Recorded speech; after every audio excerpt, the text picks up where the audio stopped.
Tuesday at the winter meetings here in Orlando. There's been lots of talk, but for the most part, very little action. Though, Shi Davidi, you have learned that the Blue Jays are going to round out their coaching staff. Explain. Yeah, Tim Leiper, who's been in the organization as an advisor to player development, he's going to take over as first base coach. That was really the last opening they had. Tim Leiper has a lot of experience in a lot of different organizations, and he's going to bring that wealth of knowledge to the big league staff.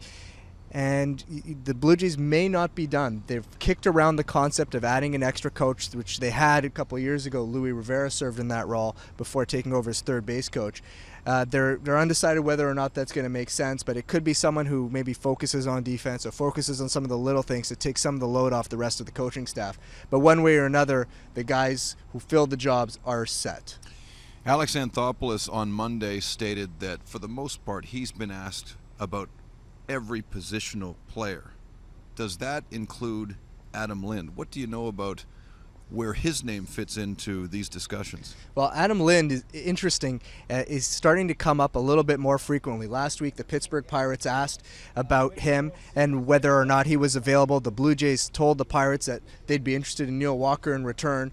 Talks quickly fizzled, and that was that.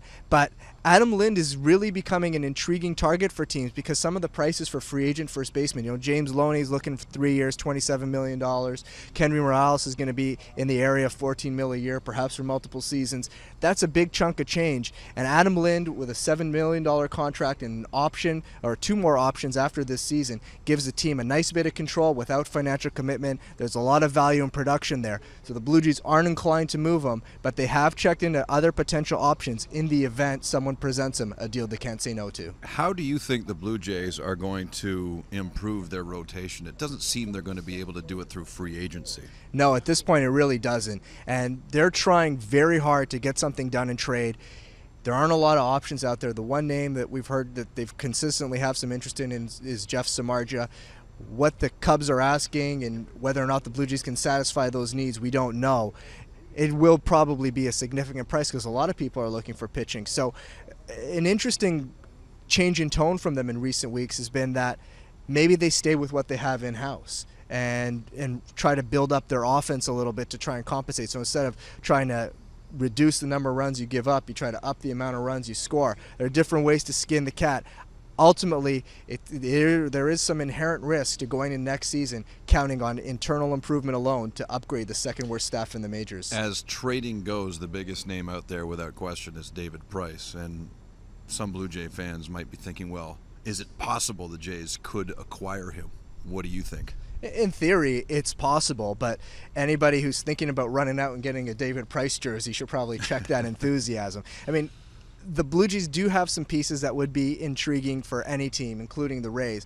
But if the Rays are going to trade within the division, you can expect there to be a higher cost for the Blue Jays than there would be for other teams.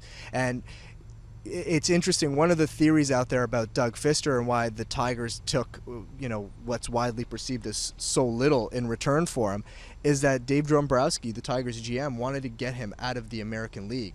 And so teams are maybe not only thinking about not helping out teams, rival teams within their division, but it could even extend to rival teams within the league, which could complicate a potential trade. So the Rays would clearly be conscious of that. They're going to have a market well beyond the Blue Jays for David Price. And fans, as much as they'd love to see them come to Toronto, I don't think they should get their hopes up. Interesting stuff and great insight from Shi Davidi here at the winter meetings in Orlando, Florida.